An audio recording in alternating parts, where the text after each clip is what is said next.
Hello student, स्वागत है आप सभी का एग्जाम फ्रेंड 365 में। तो आज हम लोग जो है सबसे आसान प्रश्नों को लेकर आए हैं। 4 नंबर के अंकों के प्रश्न, जो 4 अंकों के प्रश्न आपसे परीक्षा में पूछे जाते हैं। तो ऐसे चैप्टर से हम लोग प्रश्न लेकर आए हैं। जो चैप्टर का नाम है त्रिकोणमिति। तो त्रिकोणमिति का नाम सुनते ही बहुत बच्चे जो है भागने लगते हैं और सोचते हैं कि कैसे इतना सूत्र याद करें, उसमें सौर समीकरणों को कैसे हम लोग सॉल्व करें। तो घबराने की कोई जरूरत नहीं है। तो सबसे पहले हम आपको ऐसे प्रश्नों से अवगत करा रहे हैं जो एग्जाम में यानी कि बहुत ही आसान, यानी कि बहुत ही बिल्कुल इजी प्रश्न जो है आपसे 4 अंक में पूछे गए हैं। पहले ऐसे प्रश्नों को जो है हम आपको सामने लाते हैं। शायद आपका भाग्य अच्छा होगा तो ऐसे प्रश्न आपके सेट में दिख जाएंगे, तो आप उन प्रश्नों से चूक ना जाएं, आप उन प्रश्नों को जो है छोड़ के ना आए। आसान प्रश्नों को आप बिल्कुल एग्जाम में करके आएंगे। तो ऐसे प्रश्नों को हम लोग यानी कि लिए हैं। ऐसे प्रश्न आपके ये देख सकते हैं 2019 में पूछा है। जब जो बच्चा सेट उठाएगा उसको ये क्वेश्चन जो है दिख जाएगा। तो ऐसे क्वेश्चन को आज हम लोग सॉल्व करने वाले हैं। तो बिना समय गंवाए जो है फटाफट इस क्वेश्चन को हम लोग देखेंगे कि ऐसे ऐसे क्वेश्चन जो है 4 अंक में पूछे जाते हैं आपसे। और आपके सेट में अगर ये ऐसे प्रश्न आ जाएं तो अगर आप छूट जाएगा तो फिर पछताने की बात हो जाएगी। तो यहां पे इन क्वेश्चन को हम लोग सॉल्व करेंगे। चलिए बिना समय गंवाए इसको हम लोग सॉल्व करेंगे। तो लिखा गया है यहाँ पे साइन के घात 4 थीटा माइनस कॉस के घात 4 थीटा बराबर 2 साइन स्क्वायर थीटा माइनस 1। यानी कि हमें जो है इन दोनों पक्षों को क्या करना है, सिद्ध करना। लिखा है सिद्ध कीजिए कि ये दोनों पक्ष आपस में क्या है, बराबर है। तो सबसे पहले हम लोग क्या करेंगे, लेफ्ट हैंड साइड ले लेंगे। तो यहाँ पे लेफ्ट हैंड साइड हम लोग लिख लेंगे लेफ्ट हैंड साइड। तो लेफ्ट हैंड साइड में आप देख पा रहे हैं लेफ्ट हैंड साइड में क्या है, साइन के घात 4 थीटा माइनस कॉस के घात 4 थीटा ये है। तो इसे हमें हल करके राइट साइड अगर ला देते हैं तो ये दोनों बातें सिद्ध हो जाएंगी कि ये दोनों पक्ष आपस में क्या है, बराबर है। तो हम लोग ऐसे ही करने वाले हैं। तो आप देख पा रहे हैं ये लेफ्ट हैंड है, इसको आप देख पा रहे हो कि जैसे कि हम लोग अगर मान लो x के घात 4 है तो इस बात को हम लोग ऐसे भी लिख सकते हैं x के घात 2 और पूरे के घात 2, यानी कि घात का घात में फिर से हम गुणा कर देंगे तो 2 दूना 4 हो जाएगा।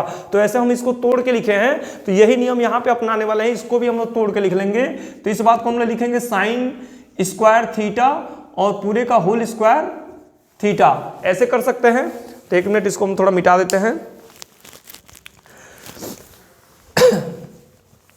तो बात आपको समझ में आ गई होगी।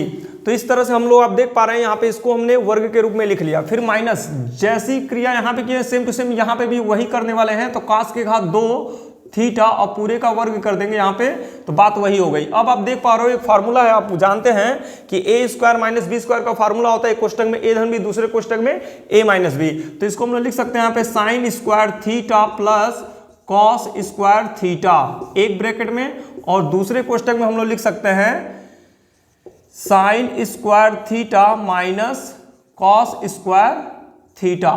आप देख पा रहे हैं यहाँ पे हम लोग कोष्टक में बता देंगे, यहाँ पे लिखेंगे चूंकि ए स्क्वायर माइनस बी स्क्वायर का फार्मूला होता है एक कोष्टक में ए धन बी और दूसरे कोष्टक में ए माइनस बी। इस बात को आप जानते होंगे, छोटे क्लास में पढ़े होंगे, क्योंकि ए स्क्वायर माइनस बी स्क्वायर के रूप में जो व्यंजक होता है उसे हम लोग ए प्लस बी एक कोष्टक में और दूसरे कोष्टक में ए माइनस बी के रूप में हम लोग लिख सकते हैं। तो वही नियम को अपनाते हुए ये इसे हम पूरा माने हैं ए है और ये क्या है, बी है। तो एक कोष्टक में ए धन बी, दूसरे कोष्टक में a माइनस बी के रूप में हमने लिखा है।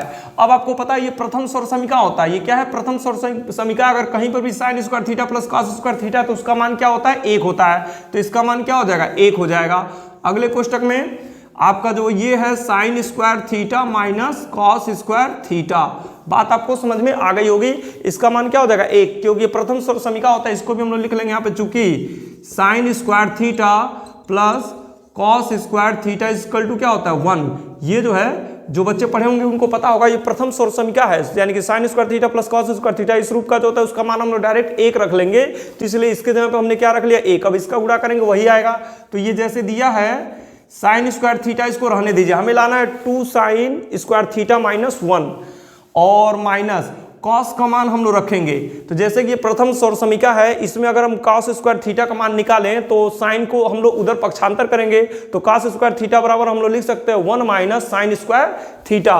तो यहाँ पे हम लोग कॉस स्क्वायर थीटा को लिख सकते हैं 1 माइनस साइन स्क्वायर थीटा, और इसको भी कोष्टक में लिख देंगे यहाँ पे, चूंकि कॉस स्क्वायर थीटा बराबर होता है 1 माइनस साइन स्क्वायर थीटा। यह भी हम कैसे निकाले हैं, इसी सौर समीकरण यानी कि सौर समीकरण नंबर प्रथम सौर समीकरण से ही निकाले हैं। साइन स्क्वायर थीटा को हमने उधर क्या किया, पक्षांतर कर दिया। तो इस तरह से देख रहे हैं साइन स्क्वायर थीटा, एक का गुणा करेंगे तो वही आ गया। यहाँ के लाइन को समझे, उन बच्चों को समझा रहे हैं जो बच्चे पढ़े वो तो बहुत ही जल्दी इसको 2 मिनट में लगा लेते हैं।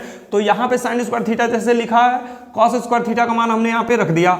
अब इस कोष्टक को तोड़ेंगे तो यहाँ पे हो जाएगा साइन का वर्ग थीटा माइनस 1, और ये माइनस जो कोष्टक के सामने माइनस होता है अंदर गुणा होता है, क्या हो जाएगा प्लस, यहाँ पर क्या हो जाएगा साइन स्क्वायर थीटा। अब देख पा रहे हैं दोनों सजाती है तो दोनों क्या हो जाएंगे, जुड़ जाएंगे, तो हो जाएगा 2 साइन स्क्वायर थीटा -1। तो आप देख पा रहे हैं लेफ्ट हैंड आ गया कि नहीं आ गया, तो यहाँ पे सॉरी राइट, लेफ्ट को हमने हल किया और राइट आ गया कि नहीं आ गया, तो यहाँ पे हो जाएगा equal to right hand side. तो इस तरह से हमारा क्या होगा, प्रूव्ड हो गया, प्रूव्ड हो गया। इसे लिख सकते हैं सिद्ध हुआ।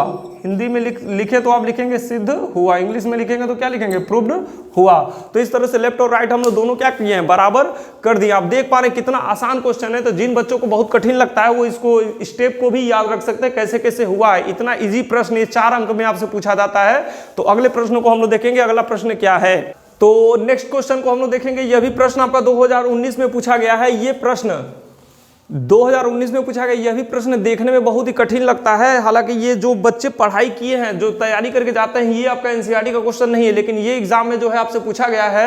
ये प्रश्न जो है बच्चे तैयारी जो किए रहते हैं उनको भी ये प्रश्न परेशान करता है, लेकिन बहुत ही आसान, बहुत ही बिल्कुल सिंपल तरीके से ये क्वेश्चन सॉल्व हो सकता है। क्योंकि यहाँ पे आपको सिद्ध नहीं करना है, यहाँ पे आपको समीकरण को हल कीजिए ऐसा लिखा, यानी कि लिखा ये समीकरण दी गई है और समीकरण को क्या करना है, हल करना है। ऐसा प्रश्न जो है ये थोड़ा सा डिफरेंट यानी कि एडवांस टाइप का क्वेश्चन है, लेकिन लगता बहुत आसान है, वेरी सिंपल तरीके से। यानी कि इसको हम लोग देखेंगे कैसे ये सॉल्व होगा। बस आप वीडियो में लास्ट तक बने रहें। आपको जो है, जो बच्चे नए हैं वो चैनल को सब्सक्राइब कर लें, और जो बच्चे पुराने हैं वो तो जानते ही हैं इस वीडियो की कितनी अहमियत होती है। उनको जो है यानी कि भिन्न भिन्न तरह के प्रश्नों को जो है सॉल्व करने का मौका मिलता है, प्रैक्टिस करने का मौका मिलता है। जिन लोगों ने वीडियो को लगातार देखा वो कमेंट करके बताते हैं कि सर आपके वीडियो से यानी कि इतना इतना हेल्प हुआ।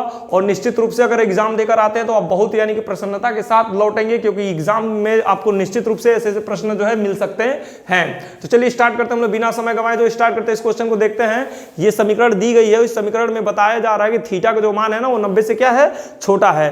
तो इसे हम लोग हल करेंगे। तो समीकरण को कैसे हल करेंगे, पहले समीकरण को हम लोग लिखते हैं कॉस थीटा बटे 1 माइनस साइन थीटा प्लस, यहां पे आपका दिया कॉस थीटा बटे 1 प्लस साइन थीटा बराबर क्या दिया है, 4। ये समीकरण है।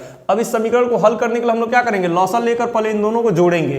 लॉसल लेकर क्या करेंगे, दोनों को जोड़ेंगे। तो इनका लॉसल लेंगे तो 1 माइनस साइन थीटा, अगले क्वेश्चन में हो जाएगा 1 प्लस साइन थीटा। देखते रहें। इससे इसको क्या करेंगे, भाग देंगे तो माइनस से माइनस कटेगा, प्लस वाला बचेगा, उसका ऊपर गुणा करेंगे। तो कॉस थीटा का इसमें गुणा होगा तो हो जाएगा आपका कॉस थीटा, और इसका गुणा इसमें हो जाएगा तो हो जाएगा plus sine theta cos theta, sine theta और इंटू कॉस थीटा। फिर बीच में है प्लस तो प्लस कर दिए। अब आप देख पा रहे हैं इसके 1 प्लस साइन थीटा से भाग देंगे तो 1 प्लस साइन थीटा जो है कट जाएगा, बचेगा 1 माइनस साइन थीटा। तो इसका गुणा इसके साथ होगा तो कॉस का गुणा 1 में होगा तो यहाँ पे आ जाएगा आपका कॉस थीटा। फिर कॉस का गुणा इसमें होगा तो माइनस साइन थीटा और कॉस थीटा। ऐसे हो जाएगा पूरे का बराबर जो है आपका कितना हो जाएगा, 4 हो जाएगा। तो इस तरह से मैंने कुछ नहीं किया, बस यानी कि आप गणित का नियम जानते होंगे तो आपको पता होगा इन दोनों का मैंने लॉसल लिया और लॉसल लेके इन दोनों को जोड़ने का प्रयास किया। अब जो है ऊपर आप देख पा रहे हैं sine theta cos theta, sine theta cos theta, एक धनात्मक और एक ऋणात्मक। तो ये इससे ये पूरा क्या हो जाएगा, कैंसिल हो जाएगा। तो कॉस थीटा कितना हो जाएगा आपका 2 कॉस थीटा, कितना हो जाएगा 2 कॉस थीटा। कॉस थीटा जो दोनों सजाती है जुड़ के कितना हो जाएगा 2 कॉस थीटा। और यहाँ पे आप देख पा रहे हैं 1 minus sine theta 1 plus sine theta. तो एक क्वेश्चन में प्लस और एक क्वेश्चन में माइनस है, तो a माइनस बी और a प्लस बी, यानी कि ये जो है अभी पिछले क्वेश्चन में हम लोगों ने देखा था a square minus B square के फार्मूला में प्रसार हुए, तो इनको a square minus B square के रूप में हम इनको लिख सकते हैं। तो 1 का स्क्वायर करेंगे 1 होगा और माइनस साइन स्क्वायर थीटा हो जाएगा, यानी कि a square minus B square के रूप में इन दोनों को मैंने लिखा, यानी कि गुणा करके भी लिखेंगे तो इतना ही आएगा, बराबर कितना हो जाएगा आपका 4। तो देख पा रहे हैं 2 cos theta upon 1 minus sign square theta. अभी प्रथम सौर समीका से इसको हम लोग लिख सकते हैं कॉस स्क्वायर थीटा। क्या लिख सकते हैं, cos square theta. 1 minus sign square theta बराबर क्या होता है, कॉस स्क्वायर थीटा बराबर 4। इसको कोष्टक में हम लोग दिखला देंगे, चूंकि कॉस स्क्वायर थीटा बराबर होता है 1 माइनस साइन स्क्वायर थीटा। तो जहां पे आपका 1 माइनस साइन स्क्वायर थीटा, वहां पे मैंने क्या रख लिया, कॉस स्क्वायर थीटा। तो एक कॉस स्क्वायर थीटा से एक कॉस स्क्वायर थीटा कट जाएगा, एक कॉस थीटा आपका बचेगा। तो इस बात को हम लोग देखेंगे यहाँ पे 2 बटे कॉस थीटा बराबर यहाँ पे कितना हो गया आपका 4 बटे 1। तिर्यक गुणा करेंगे तो तिर्यक गुणा क्या करना है, इसको जो है हम लोग ऐसे रूप में, इस रूप में लिख लेते हैं कॉस थीटा बराबर यानी कि 2 बटे हो जाएगा आपका 4। 2 बटे कितना हो जाएगा 4। इसका मैंने व्युत्क्रम किया, इसका व्युत्क्रम किया और व्युत्क्रम करने के बाद 2 को मैंने पक्षांतर कर दिया तो कॉस थीटा बराबर 2 बटे 4। पक्षांतर आप जानते होंगे तो आपको पता होगा, तो ये कट जाएगा 1 बार में और 2 बार में, तो कॉस थीटा का मान कितना आ गया 1/2। यहाँ पर आप देखें कॉस थीटा बराबर कितना हो गया आपका, कॉस थीटा बराबर हो गया 1/2। अगर आपको पता होगा कॉस थीटा का कॉस यानी कि कॉस के कितने अंश का मान जो है 1/2 होता है, तो आपको पता होगा तो आप तुरंत बोलेंगे सर कॉस 60 अंश का मान जो होता है 1/2 होता है। तो कॉस 60 अंश का मान कितना होता है 1/2। तो 1/2 के जगह पे हमने कॉस 60 अंश रख लिया। अब यहाँ पे कॉस से कॉस तुलना करेंगे तो थीटा का मान कितना हो जाएगा 60 अंश। तो इस तरह से समीकरण को हल करने का तात्पर्य ये है कि आपको थीटा का मान यानी कि जो कोण दिया है उस कोण का मान ज्ञात करना होता है। तो कोण का मान हम लोगों ने क्या किया, ज्ञात कर लिया। अब देखिए कितना आसान सवाल है। इस सवाल को जो है आपको जो है 4 अंक में पूछा गया है। तो ये कठिन चैप्टर जो बिल्कुल आसान यानी कि जो बच्चे ऐसे प्रश्न पूछा जाता है जो बच्चों को लगता है बहुत कठिन है लेकिन बहुत ही सिंपल है। तो इस तरह से 2 क्वेश्चन आप पढ़े हैं। अगले वीडियो में हम लोग और सारे ढेर सारे क्वेश्चनों को देखेंगे। ऐसे जो है इजी क्वेश्चन को हम लोग देखेंगे और कठिन क्वेश्चन को भी हम लोग देखेंगे। तो इस तरह से आज का बस इतना ही। अगले वीडियो में हम लोग मिलते हैं।